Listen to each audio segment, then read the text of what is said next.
بسم الله الرحمن الرحيم نحمد الله العظيم نصلي ونسلم على الرسول الكريم أما بعد فقد قال الله تعالى في كلامه القديم والفرقان الحميد وذروا ظاهر الإثم وباطنا الله جل شانه تعالى மனித சமுதாயத்தை அல்லாஹ் தஆலா மலக்குகளை போன்று பாவத்தினுடைய உணர்வுகள் இல்லாமலும் மலக்குகளை போன்று பாவம் என்றால் அறவே என்னவென்று தெரியாதவர்களாகவும் மலக்குகளை போன்று பாவம் செய்யாதவர்களாகவும் இல்லாமல் ஷைத்தானை போன்று பாவம் முழுமையாக பாவத்தில் மட்டுமே உழன்று கொண்டிருக்கக்கூடிய ஷைத்தான்களை போன்று அல்லாமலும் அல்லாஹு ஜல்ல ஷானஹு தஆலா மனித சமுதாயத்தை பாவங்கள் செய்யக்கூடிய நன்மைகள் செய்யக்கூடிய பாவமும் நன்மைகளும் மாறி மாறி செய்யக்கூடிய அடிப்படையிலேயே அல்லாஹு ஜல்ல ஷானஹு தஆலா மனித சமுதாயத்தை அல்லாஹ் படைத்திருக்கிறான். சில நேரங்களிலே நாம் தெரிந்து செய்யக்கூடிய பாவங்கள், சில நேரங்களிலே நாம் தெரியாது செய்யக்கூடிய பாவங்கள், சில நேரங்களில் நாம் செய்யக்கூடிய சிறிய பாவங்கள், சில நேரங்களில் நாம் நம்முடைய நஃப்ஸினுடைய தூண்டுதலினால் நாம் பெரும் பாவங்களின் மீது தைரியம் ஏற்பட்டு நாம் செய்யக்கூடிய பெரும் பாவங்கள்,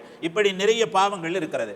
நம்மால் செய்யப்படக்கூடிய பாவங்கள் இருக்கிறதே, அது இரண்டு தன்மைகள், பாவத்தினுடைய இரண்டு தன்மைகள். முதலாவது தன்மை, சில பாவங்கள் நாம் செய்யக்கூடிய பாவங்கள், சில பாவங்கள் வெளியிலே தெரியும், சில பாவங்கள் இருக்கிறது அது வெளியிலேயே தெரியாது. அல்லாஹ் தஆலா திருக்குர்ஆன் ஷரீஃபிலே சொல்லுவான், வதரு லாஹிரல் இஸ்மி வபாத்தினா, நீங்கள் செய்யக்கூடிய பாவங்களுக்கு இரண்டு தன்மைகள் இருக்கிறது.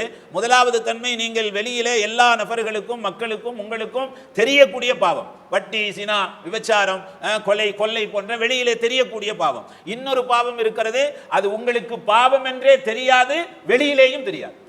பாவத்திலே ரெண்டு தன்மைகள். அதே போன்று பாவத்தினுடைய வகைகளை எடுத்துக்கொண்டால் 5 வகைகள் இருக்கிறது. பாவத்திலே 5 வகைகள் இருக்கிறது. முதலாவது, நம்முடைய கல்பால் நிகழ்ந்து விடக்கூடிய பாவம், நம்முடைய உள்ளத்தினால் ஏற்பட்டு விடக்கூடிய பாவம். இரண்டாவது இருக்கிறது, நம்முடைய மன்னிக்க முடியாத, அல்லாஹ் மன்னிக்க முடியாத ஷிர்க் போன்ற பாவம். மூன்றாவது பாவம் இருக்கிறது, நாம் செய்யக்கூடிய சின்ன சின்ன பாவம். நான்காவது பாவம் இருக்கிறது, நாம் செய்யக்கூடிய பெரிய பாவங்கள். ஐந்தாவது பாவம் இருக்கிறது, ஹுகூகுல் இபாத், நாம் சக மனிதர்களுக்கு செய்யக்கூடிய அநியாயங்கள். இப்படி பாவத்தினுடைய வகைகள் என்பது 5 வகைகள் இருக்கிறது.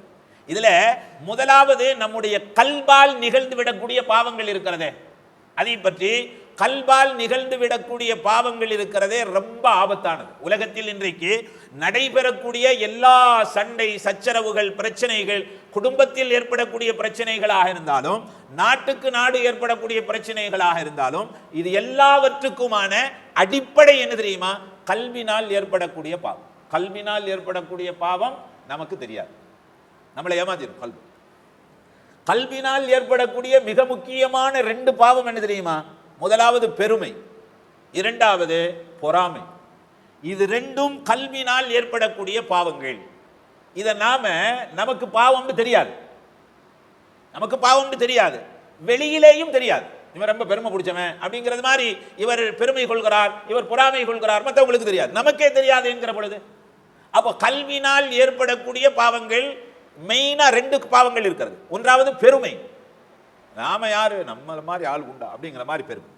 இரண்டாவது, நம்ம அண்ணன் தம்பிகளுக்கு, நம்முடைய நண்பர்களுக்கு, நம்முடைய முஃமின்களுக்கு, சக மனிதர்களுக்கு கிடைக்கக்கூடிய அல்லாஹ்வினுடைய அருட்பாக்கியங்களை வைத்து அதன் மீது நாம் பொறாமைப்படுவோம். பாரியா, அவன் பாரு எப்படி இருக்கான், நமக்கு ஒண்ணுமே இல்லையே, நாமளும் தான் அல்லாஹ் அல்லாஹ்னு சொல்றோம், நமக்கு ஒண்ணும் கிடைக்கும், அவன் பாரு எப்படி இருக்கான்.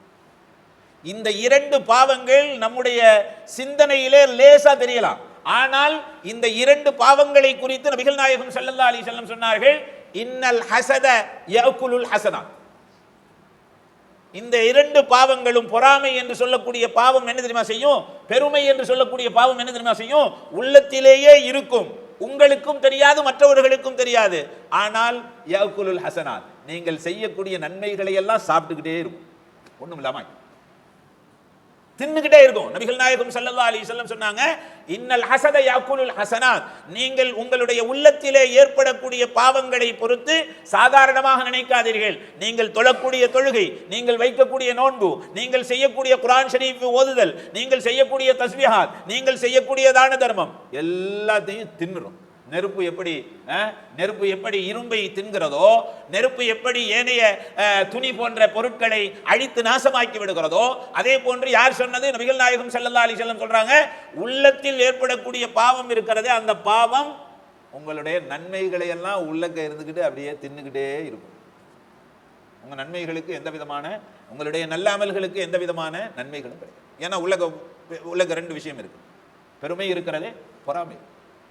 எனவேதான் சஹாபா பெருமக்கள் உள்ளத்தினால் ஏற்படக்கூடிய பாவம் அப்படி ஒரு எண்ணம் ஏற்பட்டு விட்டாலே என்ன செய்வாங்கன்னா அல்லாஹ் இடத்துல தௌபா செய்வாங்க. யா அல்லாஹ், என் உள்ளத்துல இந்த மாதிரி ஒரு நினைப்பு வந்துருச்சு, அல்லாஹ் என்னை மன்னிச்சிரு, என்னை மன்னிச்சிரு, நான் ஒண்ணுமே இல்லை, யா அல்லாஹ் எனக்கு இது மாதிரி உள்ளத்துல பெருமை ஏற்பட்டுருச்சு, உள்ளத்துல இது மாதிரி பொறாமைகள் ஏற்பட்டுருச்சு. அது அதாவது உள்ளத்தில் ஏற்படக்கூடிய பொறாமையும் சரி பெருமையும் சரி, அது உள்ளத்திலே இருக்கும் வரை உள்ளத்திலே ஏற்படுவதே பாவம். அது வெளியிலே செயல்பாடுகளுக்கு வந்துவிட்டால் அதனுடைய விளைவுகள் கடுமையாகும். உள்ளத்திலே இருக்கிறதே, உள்ளத்திலே நினைக்கிறதே பாவம், நன்மைகளை தின்றுவிடும் என்பதாக நபி ஸல்லல்லாஹு அலைஹி வஸல்லம் சொல்றாங்க. உள்ளத்திலே இருக்கும் பொழுதே இவ்வளவு பெரிய விளைவுகளை நம்முடைய உள்ளத்தால் ஏற்படக்கூடிய பாவங்கள் ஏற்படுத்திவிடும் ஆற்றல் அவைகளுக்கு இருக்கிறது என்று சொன்னால், வெளியில வந்துட்டா யாரையும் மதிக்க மாட்டோம். வெளியில வந்துட்டா அதனுடைய விளைவுகள், அது செயல்பாட்டுக்கு வந்துட்டா அதனுடைய விளைவுகள் மிக கடுமையாக இருக்கும். எனவேதான் நபி ஸல்லல்லாஹு அலைஹி வஸல்லம் சொன்னாங்க, இன்னல் ஹஸத யஅகுலுல் ஹஸனாத். உங்களுடைய உள்ளத்தால் ஏற்படக்கூடிய பாவம் யாருக்கும் தெரியாது, உங்களுக்கே தெரியாது. ஆனாலும் கூட நீங்கள் செய்யக்கூடிய அமல்களை எல்லாம் தின்றும். அமல்களை பாதுகாக்க முடியாது, தின்றும் எல்லாம். வரலாற்றில் ஒரு நிகழ்ச்சி, நபி ஸல்லல்லாஹு அலைஹி வஸல்லம் சஹாபாக்களோட இருக்கிறாங்க. ஸல்லல்லாஹு அலைஹி வஸல்லம் அறிவிப்பு செய்றாங்க, இப்போ இந்த தெருவில் இருந்து ஒரு மனிதர் வருவார், அவர் சொர்க்கத்திற்கு உரியவர்னு அறிவிப்பு செய்றாங்க. சஹாபாக்கள் சொல்லிட்டு இருக்காங்க. அங்க இருந்து யார் வர்றாருன்னா சாயத் அப்படிங்கிற மனுஷன் வர்றார். சாயத் ரலியல்லாஹு தஆலான்னு வர்றாங்க, தெருவில் இருந்து வர்றாங்க. வந்தவர் நேர உது செஞ்சாரு, 2 ரக்காத் தொழுதாரு, சபையிலையும் கூட அவர் பாட்டு போயிட்டார். 2வது நாள் அறிவிப்பு செய்றாங்க நபி ஸல்லல்லாஹு அலைஹி வஸல்லம். எப்படி அறிவிப்பு செய்றாங்க தெரியுமா? நேற்று பார்க்காதவங்க இன்னைக்கு பார்த்துக்கங்க, இதே தெருவில் இருந்து சொர்க்கத்திற்கு உரியவர் இன்னைக்கு ஒருத்தர் வருவார். நேற்று யார் பார்க்கலையோ அவங்க இன்னைக்கு பார்த்துக்கங்க. 2வது நாள் சாயத் ரலியல்லாஹு தஆலான்னு வர்றார். சாயத் ரலியல்லாஹு தஆலா அப்படிங்கிற சஹாபி வர்றாங்க. அப்போ 3வது நாள் அறிவிப்பு செய்றாங்க, 2 நாளா பார்க்காதவங்க இன்னைக்கு பார்த்துக்கங்க, இந்த தெருவில் இருந்து ஒரு மனிதர் வருவார், அவர் சொர்க்கத்திற்கு உரியவர். ஸல்லல்லாஹு அலைஹி வஸல்லம் அவர்களுடைய நாவினால் ஒரு மனிதரை சொர்க்கத்திற்கு உரியவர் என்று அறிவிப்பு செய்கிறார்கள் என்று சொன்னால் அது எவ்வளவு பெரிய பாக்கியம். உலகத்தில் வாழுகிற பொழுது, மௌத்தாகல, உலகத்தில் வாழுகிற பொழுதே அறிவிப்பு செய்கிறார். 3வது நாள் சாயத் ரலியல்லாஹு தஆலான்னு வந்தாங்க. இந்த 3 நாளா இந்த விஷயத்தை கவனிச்சுக்கிட்டே இருந்த ஒரு சஹாபி, அப்துல்லாஹ் இப்னு அம்ர் இப்னு ஆஸ் அப்படிங்கிற சஹாபி, 3 நாளா சொர்க்கத்திற்குரியவர் அப்படின்னு சொல்றாங்க. ஆனா இந்த மனிதர் தானே வர்றாரு, இவர் அப்படி என்ன விசேஷமா அமல் செய்யறாரு, இவரை நம்ம கண்காணிக்கணுமேன்னு சொல்லி சாயத் ரலியல்லாஹு தஆலான்னு போகும்போது பின்னாடியே போயிட்டாங்க. யார்? அப்துல்லாஹ் இப்னு அம்ர் இப்னு ஆஸ். இவர் என்ன அமல் செய்யறாருன்னு பார்க்கணுமே அப்படின்ட்டு போய் வீட்டில் விருந்தாளியாக தங்கிட்டார். உங்கள் வீட்டில் கொஞ்சம் எனக்கு தேவை இருக்குது, நான் உங்கள் வீட்டில் விருந்தாளியாக தங்கிக்கலாமா? விருந்தாளியை பொறுத்தவரையும் ஷரியத் சட்டம் என்னென்னா, முஃமின்களுக்கு விருந்தாளி வீட்டுக்கு வந்தால் ஒரு நாள் ஃபுல்லாக அவரை தங்க வச்சு அவருக்கு தேவையான பணிவிடைகளை எல்லாம் செய்து கொடுப்பது ஒரு முஃமினின் மீது வாஜிப், கடமை. 2வது நாள் 3 நாள் வரையும் சுன்னத். ஒரு நாள் செய்யணுங்கிறது வாஜிப், 3 நாள் வரையும் அவருக்கான ஹிதமத்துகளை செய்யறதே சுன்னத். 3 நாள் தாண்டிடுச்சுன்னு சொன்னா அவரை கவனிக்கிறது சதகா. இது ஷரியத் சட்டம். அப்போ 3 நாள் வரையும் அப்துல்லாஹ் இப்னு அம்ர் இப்னு ஆஸ் நைட்ல தூங்குறது இல்லை. இந்த மனுஷன் என்னமோ செய்யறாரியா, நம்ம அதை கண்டுபிடிக்கணுமே, ஸல்லல்லாஹு அலைஹி வஸல்லம் சொர்க்கத்திற்குரியவர்னு சொல்லிட்டாங்களே, அதை கண்டுபிடிக்கணுமே அப்படின்னு சொல்லிட்டு இரவு நேரத்தில் தூங்குறது இல்லை. சாயத் ரலியல்லாஹு தஆலா அவங்கள கவனிச்சுக்கிட்டே இருக்கிறார். 4வது நாள் ஆச்சு.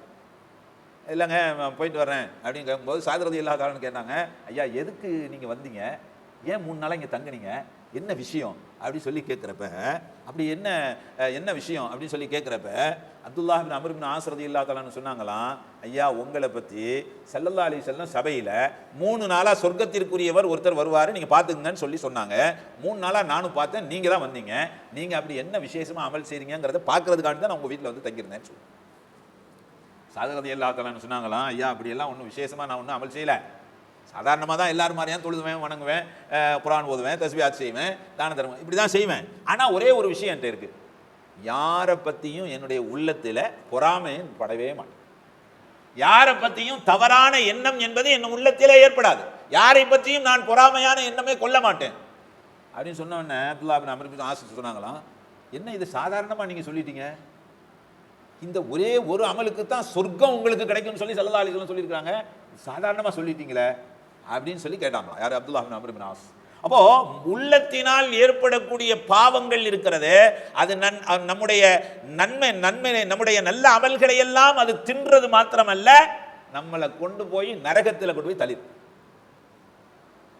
அதனாலதான் ஸல்லல்லாஹு அலைஹி வஸல்லம் அடிக்கடி துஆ செய்வாங்களா, அல்லாஹும்ம தஹீர் கல்பி, அல்லாஹும்ம தஹீர் கல்பி, அல்லாஹும்ம தஹீர் கல்பி. யா அல்லாஹ், என்னுடைய கல்பை நீ சுத்தமாக்கிறியா அல்லாஹ். யா அல்லாஹ், என்னுடைய கல்பில இந்த விதமான அசடுகளும் அழுக்குகளும் பொறாமைகளும் பெருமைகளும் இது போன்ற விஷயமெல்லாம் பாவங்கள்லாம் ஏற்படாம என்னுடைய கல்பை பரிசுத்தப்படுத்தியா அல்லாஹ் அப்படின்னு சொல்லி நிறைய நேரங்களில் ஸல்லல்லாஹு அலைஹி வஸல்லம். எனவே கல்வினால் ஏற்படக்கூடிய பாவங்களில் இருந்து அல்லாஹ் இடத்திலே நாம் பாதுகாப்பு கேட்போம். மற்ற பாவங்கள் குறித்து இன்ஷா அல்லாஹ் நாளைய தினம் பார்ப்போம். வல்ல ரஹ்மான் கல்வினால் ஏற்படக்கூடிய ஆபத்தான பாவங்களை விட்டோம் அல்லாஹ் தஆலா நம்மை உங்களை பாதுகாத்து அருள் புரிவானாக.